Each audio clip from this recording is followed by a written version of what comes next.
नमस्कार।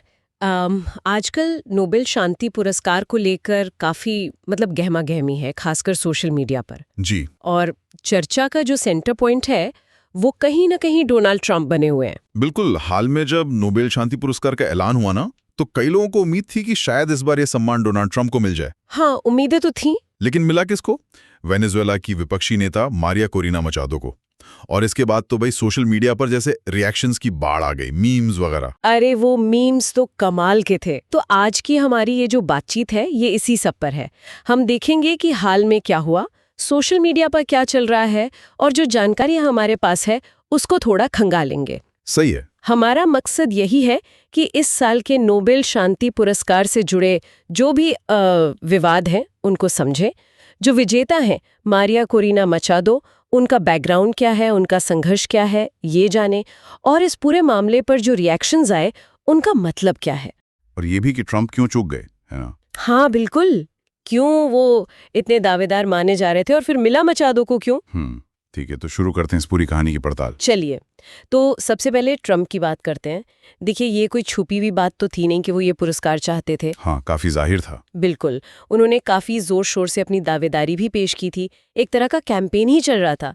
उनके सपोर्टर्स और खुद उनके हवाले से कहा गया कि भाई उन्होंने दुनिया में शांति के लिए बड़े काम किए हैं। यहाँ तक कि सोर्सेज बताते हैं कि 7 अलग-अलग युद्ध रुकवाने का दावा किया गया। 7 युद्ध?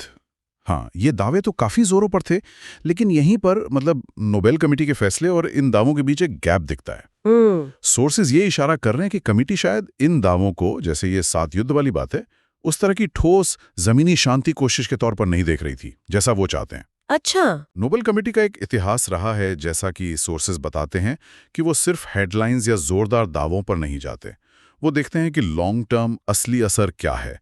शायद उन्हें ट्रंप के प्रयासों में वो गहराई या वो क्या कहते हैं टिकाऊपन नहीं दिखा। और इसी कथित गैप पर सोशल मीडिया ने मजे ले लिए। बिल्कुल। ट्रंप से जुड़े मीम्स की तो जैसे बाढ़ आ गई।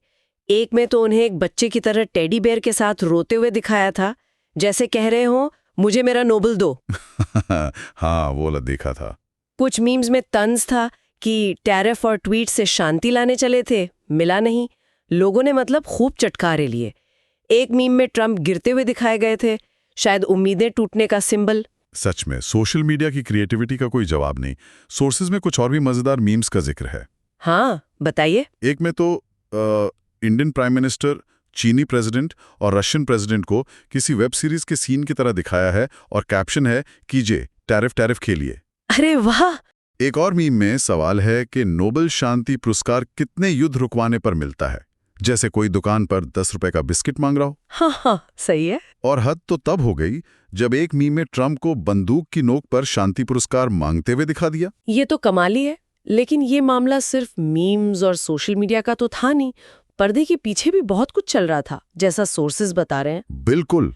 सोर्सेज इशारा करते हैं कि ट्रंप की टीम और उनके जो इंटरनेशनल सपोर्टर्स थे, उनकी तरफ से नोबेल कमेटी पर एक किस्म का दबाव बनाने की कोशिश हुई थी। अच्छा, जैसे? इसमें बेंजामिन नेतन्याहू जैसे नेताओं का नाम भी आया, जिन्होंने कथित तौर पर ट्रंप की दावेदारी का समर्थन किया था। और एक दिलचस्प पाकिस्तानी एंगल भी है। पाकिस्तानी एंगल? वो क्या है? कहा जा रहा है कि पाकिस्तान में शहबाज शरीफ और आर्मी चीफ आसिम मुनीर जैसे लोग भी किसी न किसी तरह ट्रंप के लिए लॉबिंग कर रहे थे। लेकिन क्यों? पाकिस्तान का क्या लेना देना? सोर्सेज क्या कहते हैं इसके पीछे? सोर्सेज के हिसाब से ये लोग शायद भारत पाकिस्तान टेंशन के कॉन्टेक्स्ट में ट्रंप के रोल को देख रहे थे।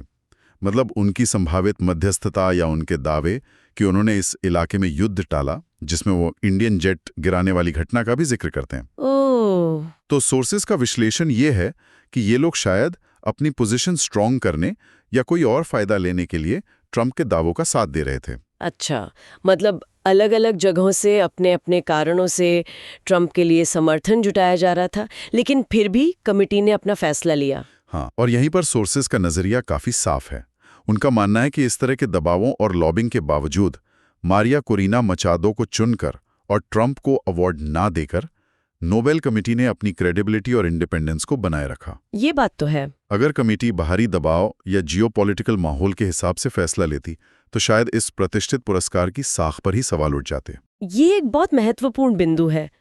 लेकिन क्या ट्रंप के पक्ष में कोई तर्क नहीं था? सोर्सेज में कुछ ऐसी बातें भी हैं? हाँ, हाँ बिल्कुल। डिबेट का दूसरा पहलू भी है जिसका जिक्र सोर्सेज करते हैं। कुछ लोगों का तर्क ये था कि भाई ट्रंप के दावे भले ही कंट्रोवर्शियल हों, पर कम से कम उन्होंने शांति के लिए कुछ करने या मध्यस्थता की बात तो की। और इसकी तुलना की जा रही थी बराक ओबामा के नोबेल शांति पुरस्कार से। सोर्सेज बताते हैं कि ओबामा को जब पुरस्कार मिला था तब भी क्रिटिक्स ने सवाल उठाए थे कि उनके कार्यकाल में काफी मिलिट्री एक्शन हुए थे। एक दावे के मुताबिक तो 26,000 बम गिराए गए थे। 26,000? बाप रे। हाँ, तो ये तुलना सामने रखकर कुछ लोग पूछ रहे थे कि क्या नोबेल कमेटी के जो स्टैंडर्ड्स हैं वो हमेशा एक जैसे रहते हैं।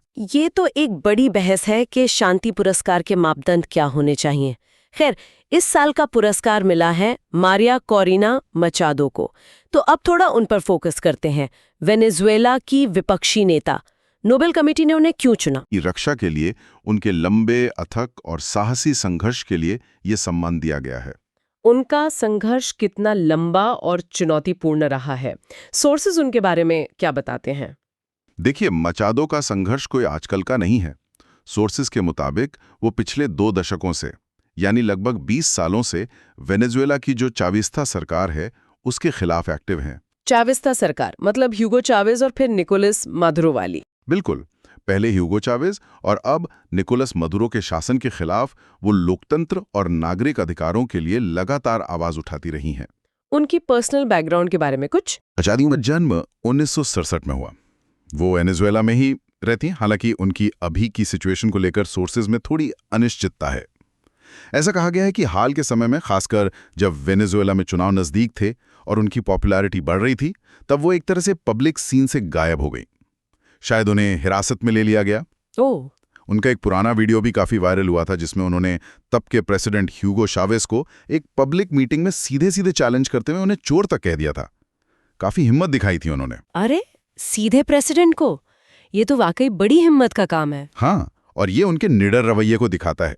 एक और दिलचस्प बात जो सोर्सेज बताते हैं वो ये कि मचादो के पुराने सोशल मीडिया पोस्ट भी अब वायरल हो रहे हैं, जिनमें वो महात्मा गांधी के विचारों और नॉन वायलेंट रेजिस्टेंस की बात करती दिख रही हैं। अच्छा, गांधीवादी दर्शन से भी जुड़ाव है। जी, इससे उनके संघर्ष का एक वैचारिक आधार भी पता चलता है। अमेरिका का क्या स्टैंड रहा है उनके लिए? आपने ट्रंप के ट्वीट का जिक्र किया था शुरू में। हाँ, अमेरिका और खास तौर पर ट्रंप एडमिनिस्ट्रेशन मारिया मचादो का काफी मुखर समर्थक रहा है। सोर्सेज में ट्रंप के 2025 की शुरुआत के एक ट्वीट का जिक्र है जिसमें वो मचादो के काम और उनके साहस की तारीफ कर रहे हैं। अमेरिका का ये समर्थन काफी हद तक वेनेजुएला की इंटरनल पॉलिटिक्स और मादुरो सरकार को हटाने की उनकी पॉलिसी से जुड़ा है। वेनेजुएला की जो भयानक इकोनॉमिक हालत है वो तो सबको पता ही है। हाँ, वो तो है। सोर्सेज बताते हैं हजारों % इन्फ्लेशन रेट, ऐसी हालत कि लोगों को बेसिक चीजें खरीदने के लिए बैग भर भर के नोट ले जाने पड़ते हैं। मचादो इस बदहाली के खिलाफ और डेमोक्रेसी के लिए संघर्ष का एक बड़ा चेहरा बन गई हैं, जिन्हें अमेरिका का सपोर्ट है। तो उनका संघर्ष जमीनी स्तर पर काफी लंबा और मुश्किलों भरा रहा है। अच्छा, अब उस पल पर आते हैं जब उन्हें इस सम्मान के बारे में पता चला। सोर्सेज में एक बहुत इमोशनल फोन कॉल का जिक्र है। हाँ, ये नोबेल प्राइज अनाउंसमेंट प्रोसेस का एक बड़ा ही ह्यूमन पहलू है। पब्लिक अनाउंसमेंट से ठीक पहले ओस्लो में जो नॉर्वेजियन नोबेल इंस्टीट्यूट है उसके डायरेक्टर क्रिस्टियान बर्ग ने खुद मारिया मचादो को फोन करके खबर दी। सोर्सेज बताते हैं कि ये फोन कॉल रिकॉर्ड की गई थी और इसमें दोनों तरफ से इमोशंस साफ महसूस होते हैं। कैसा था वो पल? क्या पता चला उस कॉल के बारे में? सोर्सेज के अनुसार डायरेक्टर क्रिस्टियान बर्ग खुद भी काफी भावुक थे। मचादो को बताते हुए उनकी आवाज कांप रही थी, गला रुंधा हुआ सा लग रहा था, जैसे उनकी आंखों में भी आंसू हों। अच्छा, ये शायद उस प्रेशर को दिखाता जिसका जिक्र हम पहले कर रहे थे। एक तरफ अमेरिका और ट्रंप की उम्मीदें, दूसरी तरफ कमेटी का अपना फैसला और उसे दुनिया के सामने रखने की जिम्मेवारी, और उधर थी मचादो जिन्हें शायद यकीन ही नहीं हो रहा था। जाहिर है। सोर्सेज में यह भी कहा गया है कि इस कॉल का वीडियो शायद अलग से रिलीज किया जाएगा जिससे उनकी प्रतिक्रिया और उस पल की इंटेंसिटी को और बेहतर समझा जा सकेगा। आपने दबाव का जिक्र किया, क्या नोबेल कमेटी से इस बारे में सीधा सवाल पूछा गया कि उन पर किस तरह का प्रेशर था, खासकर अमेरिका से? हाँ, सोर्सेज में इसका साफ जिक्र है। एक जर्नलिस्ट ने कमेटी मेंबर से पूछा कि भाई, अमेरिका में तो ऐसा माहौल था कि अगर ट्रंप को नहीं मिला तो ये अमेरिका की बेइज्जती मानी जाएगी। इस पर कमेटी का जवाब था कि देखिए, डिसीजन प्रोसेस के दौरान उन पर हमेशा कई तरह के प्रेशर आते हैं। उन्हें वीडियो भेजे जाते हैं, खत लिखे जाते हैं, ईमेल्स आते हैं जिनमें किसी खास व्यक्ति को प्राइज देने की बात होती है, और कभी-कभी सीधा दबाव भी बनाया जाता है। तो फिर वो इन सबके बीच निष्पक्ष फैसला कैसे करते हैं? कमिटी ने क्या कहा? उनका कहना था कि जब वो फैसले के लिए बैठते हैं तो उस कमरे में बैठते हैं जहां नोबेल पीस प्राइज के सभी पिछले विजेताओं की तस्वीरें लगी हैं। वो उन तस्वीरों को देखते हैं, उन लोगों के योगदान को याद करते हैं और अल्फ्रेड नोबेल की जो मूल वसीयत है और शांति का उनका जो विजन है उसे ध्यान में रखते हैं। अच्छा। उन्होंने जोर देकर कहा कि वो कुछ बेसिक वैल्यूज को प्रायोरिटी देते हैं। इंटेग्रिटी यानी अपने सिद्धांतों पर टिके रहना, सच्चाई, डेमोक्रेसी का समर्थन और सैन्यवाद का विरोध। इन्हीं वैल्यूज के आधार पर उन्होंने इस साल मारिया कोरेना मचादो को चुना, न कि बाहरी दबावों के चलते। तो कुल मिलाके हम ये समझें कि कमेटी ने अपनी प्रोसेस और आज़ादी को बनाए रखने का दावा किया और मचादो को उनके दशकों लंबे संघर्ष का अंतर्राष्ट्रीय सम्मान मिला। लेकिन कहानी यहाँ खत्म नहीं हुई, एक और मजेदार मोड़ आया। हाँ, ये पहलू वाकई काफी अप्रत्याशित था। मामला यहाँ और भी पेचीदा हो गया है ना। मारिया मचादो ने पुरस्कार स्वीकार करते हुए, जैसा कि उम्मीद थी, इसे वेनेजुएला के उन तमाम पीड़ित लोगों को डेडिकेट किया जिनके हक के लिए वो लड़ रही हैं। जी। लेकिन इसके साथ ही उन्होंने ये पुरस्कार पूर्व अमेरिकी राष्ट्रपति डोनाल्ड ट्रंप को भी समर्पित कर दिया, उनके निर्णायक समर्थन के लिए। हाँ, ये एक ऐसा मूव था जिसने कई लोगों को चौंका दिया और इसके अब कई तरह के मतलब निकाले जा रहे हैं। क्या मतलब निकाले जा रहे हैं? देखिए, एक नजरिया तो ये है कि ये शायद पॉलिटिकल रियलिज्म या प्रैक्टिकलिटी का मामला था। मचादो ये अच्छी तरह समझती होंगी कि वेनेजुएला में बदलाव लाने के लिए अमेरिका का सपोर्ट कितना जरूरी है, खासकर अगर वो भविष्य में सत्ता परिवर्तन में कोई रोल निभाती हैं। क्या ये ट्रंप के साथ किसी पॉसिबल टकराव से बचने की कोशिश भी हो सकती है, क्योंकि ट्रंप का असर तो भी है? ये भी एक संभावना है। या फिर ये सिर्फ उस अमेरिकी समर्थन को पब्लिकली एक्नॉलेज करने और उसका शुक्रिया अदा करने का तरीका हो सकता है जिसने उनके मुद्दे को इंटरनेशनल लेवल पर उठाने में मदद की, भले ही वो सपोर्ट ट्रंप एडमिनिस्ट्रेशन के टाइम मिला हो। अगर इसे बड़े पिक्चर में देखें तो ये घटना दिखाती है कि इंटरनेशनल अवार्ड्स और मान्यताएं कितनी कॉम्प्लेक्स होती हैं। इनमें personal struggle, national interest, human rights की लड़ाई और ग्लोबल सुपर पावर्स की पॉलिटिक्स सब कुछ उलझा होता है। सही बात है। मचादो के इस डेडिकेशन ने इस पूरी कहानी में एक और लेयर जोड़ दी है जिसके मायने शायद आने वाले वक्त में और साफ होंगे। बिल्कुल।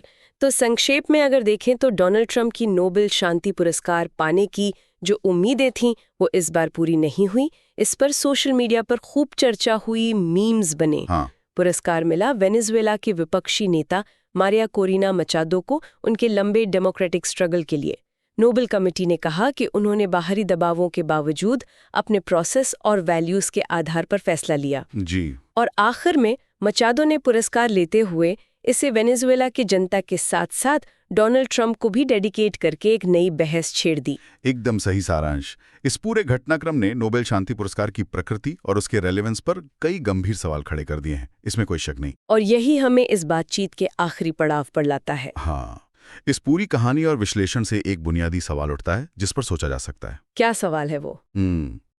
आज की इस कॉम्प्लेक्स और पोलराइज दुनिया में शांति निर्माण की वो कौन सी परिभाषा है जिसे असल में नोबेल शांति पुरस्कार के लायक माना जाना चाहिए, खासकर जब हम एक तरफ डोनाल्ड ट्रंप जैसे ग्लोबल लीडर के शांति प्रयासों के दावों को देखते हैं और दूसरी तरफ मारिया कोरिना मचादो जैसी शख्सियत के दशकों लंबे जमीनी और जोखिम भरे संघर्ष को देखते हैं। तो ये सवाल और भी जरूरी हो जाता है कि इंटरनेशनल मान्यता के पैमाने क्या हैं और ये जो शांति का कॉन्सेप्ट है ये कितना फ्लेक्सिबल है या कितना स्थिर है। ये एक ऐसा सवाल है जो इस पूरे एपिसोड के बाद शायद और गहराई से सोचने पर मजबूर करता है।